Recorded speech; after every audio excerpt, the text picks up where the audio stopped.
ਸ਼ਾਲਾਮਾਰ ਬਾਗ ਦੀ ਤਮੀਰ ਸ਼ਹਿਨਸ਼ਾਹ ਸ਼ਾਹਜਹਾਂ ਦੇ ਹੁਕਮ ਦੇ ਨਾਲ 1641 'ਚ ਸ਼ੁਰੂ ਕੀਤਾ ਅਤੇ ਇਹਦੀ ਤਮੀਰ ਜਿਹੜੀ ਹੈ 1642 ਦੇ ਵਿੱਚ ਤਕਰੀਬਨ 1.5 ਸਾਲ ਦੇ ਅਰਸੇ ਦੇ ਵਿੱਚ ਮੁਕੰਮਲ ਹੋ ਗਈ। ਸ਼ਾਲਾਮਾਰ ਬਾਗ ਦੀ ਤਮੀਰ ਸ਼ਾਹਜਹਾਂ ਦੇ ਇੱਕ ਖਾਸ ਅਮੀਰ ਖਲੀਲੁੱਲਾ ਖਾਂ ਦੀ ਜ਼ੇਰੇ ਨਿਗਰਾਨੀ ਵਿੱਚ ਅਤੇ ਅਲੀ ਮਰਦਾਨ ਖਾਂ ਦੇ ਤਾਵਨ ਦੇ ਨਾਲ ਤੋੜ ਪਹੁੰਚਾਇਆ। ਸ਼ਾਲਾਮਾਰ ਬਾਗ ਦੇ 4 ਚੁਫੇਰੇ ਇੱਕ ਉੱਚੀ ਦੀਵਾਰ ਬਣਾਈ ਗਈ ਹੈ। ਸ਼ਾਲਾਮਾਰ ਬਾਗ ਸ਼ਮਾਲ ਤੋਂ ਜਨੂਬ 3 ਤਖਤਿਆਂ ਦੇ ਵਿੱਚ ਬਣਾਇਆ ਗਿਆ ਹੈ। ਪਹਿਲੇ ਤਖਤੇ ਦਾ ਨਾਂ ਫਰਾ ਬਖਸ਼, ਵਿਚਲੇ ਤਖਤੇ ਦਾ ਨਾਂ ਫੈਜ਼ ਬਖਸ਼ ਅਤੇ ਸਾਰਿਆਂ ਤੋਂ ਜਿਹੜਾ ਥੱਲੇ ਵਾਲਾ ਤਖਤਾ ਹੈ ਉਹਦਾ ਨਾਂ ਹਯਾਤ ਬਖਸ਼ ਰੱਖਿਆ ਗਿਆ ਹੈ। ਇਸ ਬਾਗ ਦਾ ਰਕਬਾ ਜਿਹੜਾ ਹੈ ਉਹ 658 ਮੀਟਰ ਲੰਮਾ ਅਤੇ 258 ਮੀਟਰ ਜਿਹੜਾ ਚੌੜਾ ਹੈ। ਇਸ ਬਾਗ ਦਾ ਜਿਹੜਾ ਪਹਿਲਾ ਤਖਤਾ ਫਰਾ ਬਖਸ਼ ਹੈ ਉਹਦੇ ਵਿੱਚ 105 ਫੁਹਾਰੇ ਲਾਏ ਗਏ ਨੇ। ਦੂਸਰਾ ਤਖਤਾ ਫੈਜ਼ ਬਖਸ਼ ਹੈ ਉਹਦੇ ਵਿੱਚ 152 ਫੁਹਾਰੇ ਲਾਏ ਗਏ ਨੇ ਅਤੇ ਤੀਸਰਾ ਤਖਤਾ ਹਯਾਤ ਬਖਸ਼ ਉਹਦੇ ਵਿੱਚ 153 ਫੁਹਾਰੇ ਲਾਏ ਗਏ ਨੇ। ਇਸ ਤਰ੍ਹਾਂ ਇਸ ਬਾਗ ਦੇ ਵਿੱਚ ਜਿਹੜੇ ਟੋਟਲ ਫੁਹਾਰੇ ਦੀ ਤਾਦਾਦ ਉਹ 410 ਬਣਦੀ ਹੈ। ਅਤੇ ਬਾਗ ਨੂੰ ਪਾਣੀ ਲਾਉਣ ਵਾਸਤੇ ਉਸ ਟਾਈਮ ਤਕਰੀਬਨ 100 ਮੀਲ ਲੰਬੀ ਨਹਿਰ ਭਾਰਤ ਦੇ ਸ਼ਹਿਰ ਮਧੂਪੁਰ ਦੇ ਮੁਕਾਮ ਤੋਂ ਕੱਢੀ ਗਈ, ਜਿਹਨੂੰ ਸ਼ਾਹ ਨਹਿਰ ਦਾ ਨਾਂ ਦਿੱਤਾ ਗਿਆ। ਮੌਜੂਦਾ ਦੌਰ ਦੇ ਵਿੱਚ ਬਾਗ ਦੇ ਤਹੱਫਜ਼ ਅਤੇ ਦੇਖਭਾਲ ਦਾ ਜਿਹੜਾ ਕੰਮ ਹੈ ਉਹ ਮਹਿਕਮਾ ਸਾਰੇ ਕਦੀਮਾ ਹਕੂਮਤ ਪੰਜਾਬ ਸਰ ਅੰਜਾਮ ਦਿੰਦੀ ਹੈ। 33 ਅਗਸਤ 1980 ਤੋਂ ਯੂਨੀਸੈਫ ਦੀ ਬੈਨ ਅਲ-ਅਕਵਾਮੀ ਵਿਰਸਾ ਕਮੇਟੀ ਨੇ ਇਸ ਬਾਗ ਦੀ ਖੂਬਸੂਰਤੀ ਅਹਿਮੀਅਤ ਨੂੰ ਮੱਦੇਨਜ਼ਰ ਰੱਖਦਿਆਂ ਹੋਇਆਂ ਇਹਨੂੰ ਦੁਨੀਆ ਦੇ ਮਹਿਫੂਜ਼ਸ਼ੁਦਾ ਅਜਾਇਬਾਤ ਦੀ ਫਹਿਰਿਸਤ ਵਿੱਚ ਸ਼ਾਮਲ ਕਰਤਾ।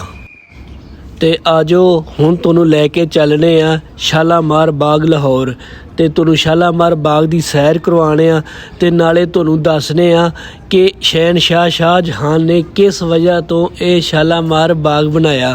ਅਤੇ ਇਹ ਜਾਣਨ ਵਾਸਤੇ ਤੁਸੀਂ ਸਾਰੀ ਵੀਡੀਓ ਨੂੰ ਐਂਡ ਤੱਕ ਵੇਖਣਾ ਹੈ ਅਤੇ ਤੁਹਾਨੂੰ ਦੱਸਾਂਗੇ ਕਿ ਸ਼ਾਹਜਹਾਂ ਨੇ ਸ਼ਾਲਾਮਾਰ ਬਾਗ ਕਿਸ ਵਜ੍ਹਾ ਤੋਂ ਤਮੀਰ ਕੀਤਾ। ਅਤੇ ਆਜੋ ਹੁਣ ਚੱਲਦੇ ਹਾਂ ਸ਼ਾਲਾਮਾਰ ਬਾਗ ਲਾਹੌਰ। ਬਿਸਮਿਲ੍ਲਾਹਿਰਰਹਿਮਾਨਿਰਰਹੀਮ। अस्सलाम वालेकुम। मैं ਤੁਹਾਡਾ ਵੀਰ ਜ਼ਹੀਰ ਜੱਟ ਸੋਹਣੇ ਪੰਜਾਬ ਦੇ ਦਿਲ ਲਾਹੌਰ ਤੋਂ। ਅਤੇ ਅੱਜ ਮੈਂ ਮੌਜੂਦ ਹਾਂ ਸ਼ਾਲਾਮਾਰ ਬਾਗ ਲਾਹੌਰ 'ਚ। ਜਿਹੜੇ ਲਾਹੌਰ 'ਚ ਰਹਿਣ ਵਾਲੇ ਉਹ ਸਾਰੇ ਜਾਣਦੇ ਨੇ ਸ਼ਾਲਾਮਾਰ ਬਾਗ। ਸ਼ਾਲਾਮਾਰ ਬਾਗ ਸ਼ਹਿਨਸ਼ਾਹ ਅਕਬਰ ਨੇ 1641 ਦੇ ਵਿੱਚ ਤਮੀਰ ਕੀਤਾ ਇੱਥੇ ਲਾਹੌਰ ਬਾਹਰ ਵਾਲੀ ਸਾਈਡ 'ਤੇ। ਇਹ ਲਾਹੌਰ ਉਹ ਜਿਹੜਾ ਉਸ ਟਾਈਮ ਸ਼ਹਿਰ ਸੀ ਉਸ ਤੋਂ ਥੋੜ੍ਹਾ ਜਿਹਾ ਹਟ ਕੇ ਜਿਹੜਾ ਹੈ ਨਾ ਇਹ ਬਣਾਇਆ ਗਿਆ ਸੀ। ਅਤੇ ਸ਼ਾਲਾਮਾਰ ਬਾਗ ਦੇ 3 ਤਬਕੇ ਨੇ। ਜਿਹੜਾ ਪਹਿਲਾ ਤਬਕਾ ਹੈ ਉਹ ਇਸ ਸਾਈਡ 'ਤੇ ਜਿਹੜਾ ਹੈਗਾ ਜਿਹਦੇ 'ਚ ਦਰਖਤ ਨੇ, ਅੰਬਾਂ ਦੇ ਦਰਖਤ ਨੇ, ਐਸੀ ਫਰਾ ਬਖਸ਼ ਜਿੱਥੇ ਕਿ ਸ਼ਹਿਨਸ਼ਾਹ ਅਤੇ ਉਹਦੀਆਂ ਬੇਗਮਾਂ ਉਹਨਾਂ ਦੀ ਖਵਾਬਗਾਹ ਸੀ। ਇਹ ਉਸ ਤਬਕਾ ਸੀ ਜਿੱਥੇ ਇਹ ਆਪਣੀ ਫੈਮਿਲੀ ਜਾਂ ਬੇਗਮਾਂ ਦੇ ਨਾਲ ਰਹਿੰਦਾ ਹੁੰਦਾ ਸੀ। ਅਤੇ ਜਿਹੜਾ ਦੂਸਰਾ ਇਹਦਾ ਤਬਕਾ ਹੈ ਉਹ ਹੈਗਾ ਹੈ ਫੈਜ਼ ਬਖਸ਼। ਇਹ ਜਿਹੜਾ ਇਸ ਮੇਰੇ ਸੱਜੇ ਪਾਸੇ ਫੈਜ਼ ਬਖਸ਼ ਤਬਕਾ ਹੈ ਇਹ ਤੁਹਾਨੂੰ ਇਹਦੇ ਵਿੱਚ ਫੁਹਾਰੇ ਨਜ਼ਰ ਆ ਰਹੇ ਨੇ।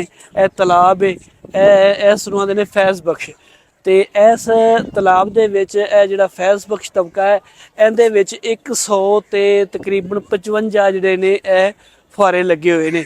ਇਹ ਬਾਦਸ਼ਾਹ ਜਿਹੜੇ ਸ਼ਹਿਨਸ਼ਾਹ ਸ਼ਾਹਜਹਾਂ ਸੀ ਉਹ ਜਿਹੜਾ ਕੋਈ ਬਾਹਰੋਂ ਉਹਨੂੰ ਦੂਸਰੇ ਮੁਲਕਾਂ ਦੇ ਬਾਦਸ਼ਾਹ ਮਿਲਣ ਆਉਂਦੇ ਸਨ ਅਤੇ ਉਹ ਇਸ ਜਗ੍ਹਾ 'ਤੇ ਆ ਕੇ ਉਹਨਾਂ ਨੂੰ ਬਹਿ ਕੇ ਮੀਟਿੰਗ ਕਰਦਾ ਹੁੰਦਾ ਸੀ। ਇਹ ਸਾਹਮਣੇ ਤੁਹਾਨੂੰ ਉਹਦਾ ਤਖਤ ਨਜ਼ਰ ਆ ਰਿਹਾ ਹੈ ਜਿਹੜਾ ਸ਼ਹਿਨਸ਼ਾਹ ਅਕਬਰ ਦਾ ਹੈ। ਆਜੋ ਹੁਣ ਚੱਲਦੇ ਹਾਂ ਜਿਹੜਾ ਦੂਸਰਾ ਤਬਕਾ ਹੈ ਜਿੱਥੇ ਬਾਦਸ਼ਾਹ ਬਹਿੰਦਾ ਸੀ ਅਤੇ ਆਜੋ ਉੱਥੇ ਚੱਲਦੇ ਹਾਂ। ਇਹ ਰਸਤਾ ਜਿਹੜਾ ਥੱਲੇ ਉਤਰਦਾ ਹੈ ਇਹ ਦੂਸਰੇ ਤਬਕੇ ਜਾਂਦਾ ਹੈ। ਅਤੇ ਇਹ ਅਜੇ ਵੀ ਇੱਟਾਂ ਜਿਹੜੀਆਂ ਨੇ ਉਹ ਪੁਰਾਣੀਆਂ ਬਰੀਕ ਇੱਟ ਲੱਗੀ ਹੋਈ ਹੈ ਇਹਨੂੰ ਬਾਅਦ 'ਚ ਚੇਂਜ ਨਹੀਂ ਕੀਤਾ ਗਿਆ। ਇਹ ਸਾਰੀ ਪੁਰਾਣੀ ਜਿਹੜੀ ਟਾਇਲ ਹੈ ਉਹ ਮੁਗਲ ਬਾਦਸ਼ਾਹ ਦੇ ਉਹ ਹੀ ਲੱਗੀ ਹੈ, ਇਹਨੂੰ ਕੋਈ ਨਹੀਂ ਜਿਹੜਾ ਨਾ ਚੇਂਜ ਕੀਤਾ ਗਿਆ। ਇਹ ਜੀ ਸ਼ਾਲਾਮਾਰ ਬਾਗ ਦਾ ਦੂਸਰਾ ਤਬਕਾ ਹੈ। ਅਸੀਂ ਦੂਸਰੇ ਤਬਕੇ 'ਚ ਆ ਗਏ ਹਾਂ ਜਿੱਥੇ ਜਿਹੜਾ ਬਾਦਸ਼ਾਹ ਸੀ ਉਹ ਆਪਣੇ ਜਿਹੜੇ ਬਾਹਰੋਂ ਉਹਨੂੰ ਮਿਲਣ ਆਉਂਦੇ ਸਨ, ਕੋਈ ਵਜ਼ਰਾ ਜਾਂ ਹੋਰ ਮੁਲਕ ਦੇ ਬਾਦਸ਼ਾਹ, ਉਹ ਇੱਥੇ ਸਾਹਮਣੇ ਤਖਤ 'ਤੇ ਜਿਹੜਾ ਸੀ ਨਾ ਉਹ ਬੈਠ ਕੇ ਉਹਨਾਂ ਨਾਲ ਮਿਲਦਾ ਸੀ। ਅਤੇ ਇਹ ਸਭ ਤੋਂ ਜ਼ਿਆਦਾ ਜਿਹੜੇ ਫੁਹਾਰੇ ਲੱਗੇ ਨੇ ਉਹ ਇੱਥੇ ਹੀ ਲੱਗੇ ਨੇ। ਇੱਥੇ 100 ਤੇ ਜਿਹੜੇ ਨੇ ਤੇ ਇਹ ਅਜੇ ਵੀ ਫੰਕਸ਼ਨਲ ਨੇ, ਅਜੇ ਵੀ ਕੰਮ ਕਰਦੇ ਨੇ, ਅਜੇ ਵੀ ਚੱਲਦੇ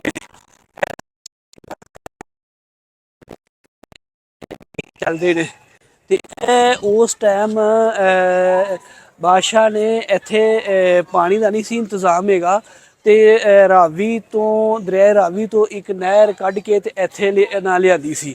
ਤੇ ਇਹ ਨਹਿਰ ਦਾ ਪਾਣੀ ਆਉਂਦਾ ਸੀ, ਜਦ ਕਿ ਹੁਣ ਤਾਂ ਇੱਥੇ ਇਹਨਾਂ ਮੋਟਰਾਂ ਲਾ ਕੇ ਤੇ ਜਿਹੜਾ ਇਲੈਕਟ੍ਰਿਕ ਸਿਸਟਮ ਦੇ ਨਾਲ ਇਹ ਪਾਣੀ ਭਰਿਆ ਹੈ। ਤੇ ਉਸ ਦੌਰ ਦੇ ਵਿੱਚ ਇਹ ਨਹਿਰ ਤੋਂ ਨਹਿਰ ਬਣਾ ਕੇ ਰਾਵੀ ਤੋਂ ਜਿਹੜੀ ਸੀ ਨਾ ਇਹ ਨਾਰ ਇੱਥੇ ਆਉਂਦੀ ਸੀ ਤੇ ਇਹ ਤਲਾਬ ਨੂੰ ਸੈਰਾਬ ਕਰਦੀ ਸੀ। ਅੱਜ ਨੂੰ ਇਹ ਦਿਖਾਣਿਆ ਤੇ ਨਾਲੇ ਇਹ ਜਿਹੜੀ ਹੈ ਨਾ ਇਸ ਚਬੂਤਰੇ ਦੀ ਕਿਹੜੇ ਪੱਥਰ ਦੇ ਨਾਲ ਬਣਿਆ, ਆਜੋ।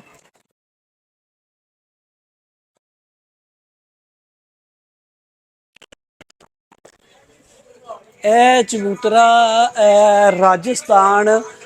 ਰਾਜਸਥਾਨ ਦਾ ਪੱਥਰ ਲਿਆ ਕੇ ਇੱਥੇ ਇਹ ਬਣਾਇਆ ਗਿਆ ਹੈ।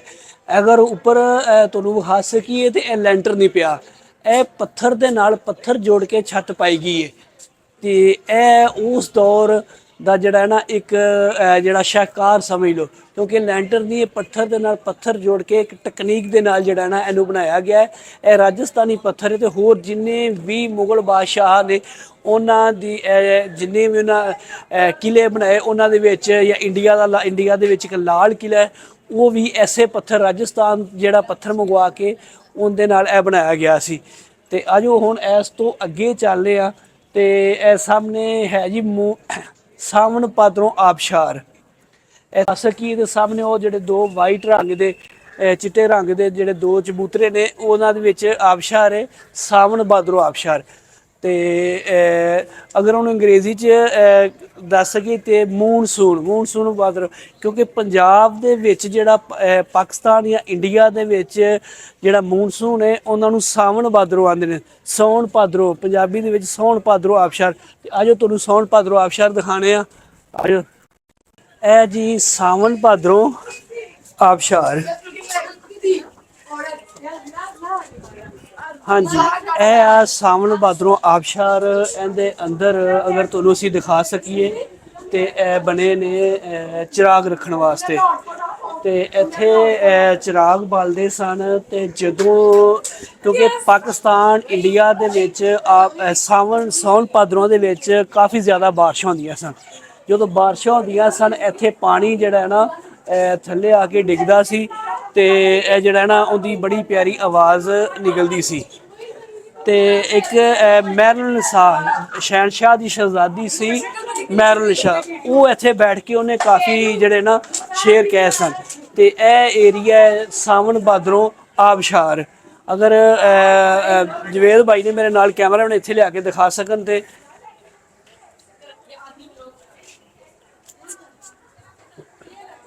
ਹਾਂਜੀ, ਇਹ ਅਗਰ ਤੁਹਾਨੂੰ ਦਿਖਾ ਸਕੀਏ ਤੇ ਇਹ ਇਹਦੇ ਵਿੱਚ ਚਿਰਾਗ ਰੱਖਦੇ ਸਨ। ਚਿਰਾਗ ਰੱਖ ਕੇ ਤੇ ਰੋਸ਼ਨੀ ਆਉਂਦੀ ਸੀ ਚਿਰਾਗਾਂ ਦੀ, ਤੇ ਉੱਪਰ ਬਾਰਿਸ਼ ਦਾ ਜਦੋਂ ਪਾਣੀ ਡਿੱਗਦਾ ਸੀ ਤੇ ਉਹ ਬੜੀ ਪਿਆਰੀ ਆਵਾਜ਼ ਆਉਂਦੀ ਸੀ। ਤੇ ਇਸ ਜਗ੍ਹਾ ਤੇ ਆਬਸ਼ਾਰ ਤੇ ਮਹਿਰੁਨਿਸਾ ਬੈਠ ਕੇ ਸ਼ਹਿਜ਼ਾਦੀ ਜਿਹੜੀ ਸੀ ਉਹ ਬੈਠਦੀ ਹੁੰਦੀ ਸੀ। ਤੇ ਉਹਦੇ ਕਾਫੀ ਇਸ ਹਵਾਲੇ ਦੇ ਨਾਲ ਸ਼ੇਰ ਵੀ ਕਾਫੀ ਮਸ਼ਹੂਰ ਹੋਏ ਸਨ।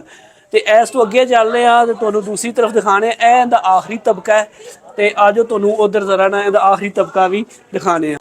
ਇਹ ਜਿਹੜਾ ਤਬਕਾ ਹੈ ਤੀਸਰਾ ਤਬਕਾ ਹਯਾਤ ਬਖਸ਼, ਇਸ ਹਿੱਸੇ ਨੂੰ ਹਯਾਤ ਬਖਸ਼ ਤਬਕਾ ਆਉਂਦੇ ਨੇ।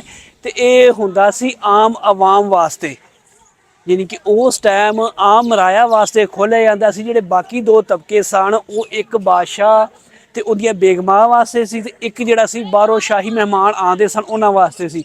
ਤੇ ਇਹ ਤੀਸਰਾ ਤਬਕਾ ਜਿਹੜਾ ਇਹ ਆਮ ਆਵਾਮ ਵਾਸਤੇ ਉਸ ਟਾਈਮ ਖੋਲ੍ਹਿਆ ਜਾਂਦਾ ਸੀ ਜਦੋਂ ਕੋਈ ਦਿਨ ਤਿਉਹਾਰ ਹੁੰਦਾ ਸੀ, ਈਦ ਸ਼ਬਰਾਤ ਜਾਂ ਛੁੱਟੀ ਜਦੋਂ ਕੋਈ ਹੁੰਦੀ ਸੀ, ਉਸ ਟਾਈਮ ਇਹ ਆਵਾਮ ਵਾਸਤੇ ਖੋਲ੍ਹਿਆ ਜਾਂਦਾ ਸੀ। ਤੇ ਇਹ ਤਬਕਾ ਆਵਾਮ ਵਾਸਤੇ ਖੋਲ੍ਹਿਆ ਸੀ। ਤੇ ਹੁਣ ਆਖਰੀ ਗੱਲ ਇਹ ਆ ਕਿ ਸ਼ਹਿਨਸ਼ਾਹ ਨੇ ਇਹ ਬਾਦਸ਼ਾਹ ਜਿਹੜਾ ਦੂਸਰਾ ਬਾਗ ਹੈ ਸ਼ਾਲੀਮਾਰ ਬਾਗ, ਇਹ ਬਣਾਇਆ ਕਿਉਂ? ਸਭ ਤੋਂ ਆਖਿਰ ਤੇ ਇਹ ਤਕਰੀਬਨ 1641 ਦੇ ਵਿੱਚ 1.5 ਸਾਲ ਦੇ ਵਿੱਚ ਮੁਕੰਮਲ ਹੋਇਆ ਸੀ। ਤੇ ਬਾਦਸ਼ਾਹ ਜਿਹੜੇ ਉਸ ਦੌਰ ਦੇ ਬਾਦਸ਼ਾਹ ਸਨ ਉਹ ਜ਼ਿਆਦਾ ਕਸ਼ਮੀਰ 'ਚ ਰਹਿੰਦੇ ਸਨ, ਕਿਉਂਕਿ ਕਸ਼ਮੀਰ ਇੱਕ ਠੰਡਾ ਇਲਾਕਾ ਹੈ। ਤੇ ਉਦੋਂ ਆਂਦੇ ਨੇ ਕਿ ਕਸ਼ਮੀਰ ਤੋਂ ਸ਼ਹਿਨशाह ਵਾਪਸ ਆ ਰਿਹਾ ਸੀ, ਸ਼ਹਿਨशाह ਸ਼ਾਹਜਹਾਨ, ਤੇ ਸ਼ਦਰੇ ਦੇ ਕੋਲ ਇੱਕ ਬਾਗ ਹੈ, ਹੁਣ ਤਾਂ ਉਹ ਖਤਮ ਹੋ ਗਿਆ, ਉਦੋਂ ਉੱਥੇ ਇੱਕ ਬਾਗ ਹੁੰਦਾ ਸੀ ਤੇ ਉਹਨੇ ਉੱਥੇ ਰਾਤ ਗੁਜ਼ਾਰੀ। ਤੇ ਉਹਨੂੰ ਇੱਕ ਖਾਬ ਆਇਆ ਕਿ ਉਹ ਖਾਬ ਦੇ ਵਿੱਚ ਜਿਹੜਾ ਹੈ ਨਾ ਇੱਕ ਬਾਗ ਵੇਖ ਰਿਹਾ। ਤੇ ਜਦੋਂ ਉਹਨੇ ਉਹ ਰਾਤ ਖਾਬ ਵੇਖਿਆ ਤੇ ਸਵੇਰ ਫਿਰ ਉਹਨੇ ਉੱਠ ਕੇ ਆਪਦੇ ਵਜ਼ੀਰ ਨੂੰ ਸੱਦਿਆ ਤੇ ਉਹਨੇ ਕਿਹਾ ਕਿ ਮੈਨੂੰ ਇੱਥੇ ਇੱਕ ਇਸ ਤਰ੍ਹਾਂ ਦਾ ਬਾਗ ਚਾਹੀਦਾ। ਉਹਦੇ ਵਜ਼ੀਰ ਨੇ ਫਿਰ ਇਹ ਬਾਦਸ਼ਾਹ ਦੇ ਹੁਕਮ ਤੇ ਇਹ ਜਿਹੜਾ ਸ਼ਾਲਾਮਾਰ ਬਾਗ ਬਣਾਇਆ ਸੀ। ਤੇ ਇਹ ਰਾਵੀ ਤੋਂ ਥੋੜਾ ਜਿਹਾ ਦੂਰ ਸੀ ਉਸ ਟਾਈਮ, ਇੱਥੇ ਨਹਿਰ ਦਾ ਜਾਂ ਕੋਈ ਹੋਰ ਪਾਣੀ ਦਾ ਨਿਜ਼ਾਮ ਨਹੀਂ ਸੀ ਤੇ ਇਸ ਕਰਕੇ ਨਹਿਰ ਬਣਾਈ ਗਈ। ਦਰਿਆ ਤੋਂ ਲੈ ਕੇ ਸ਼ਾਲਾਮਾਰ ਜਿਹੜਾ ਇਸ ਪਾਣੀ ਨੂੰ ਸੈਰਾਬ ਕਰਦੀ ਸੀ ਤੇ ਅੱਜ ਵੀ ਇੱਥੇ ਉਹਨਾਂ ਇਹ ਪਾਣੀ ਦਾ ਇਹ ਬਣਾਇਆ ਪਾਣੀ ਤੇ ਇਸ ਵਜ੍ਹਾ ਤੋਂ ਜਿਹੜਾ ਹੈ ਨਾ ਇਹ ਬਾਗ ਸ਼ਹਿਨशाह ਅਕਬਰ ਨੇ ਬਣਾਇਆ ਗਿਆ ਹੈ। ਤੇ ਇਹ ਜੀ ਅੱਜ ਦਾ ਸੀ ਸਾਡਾ ਵੀਲੌਗ। ਤੇ ਅਗਰ ਤੁਹਾਨੂੰ ਇਹ ਮੇਰੀ ਵੀਡੀਓ ਪਸੰਦ ਆਵੇ ਤੇ ਮੇਰੀ ਵੀਡੀਓ ਨੂੰ ਲਾਈਕ ਕਰਿਆ ਜੇ ਤੇ ਮੇਰੇ ਚੈਨਲ ਨੂੰ ਸਬਸਕ੍ਰਾਈਬ ਕਰਿਆ ਜੇ।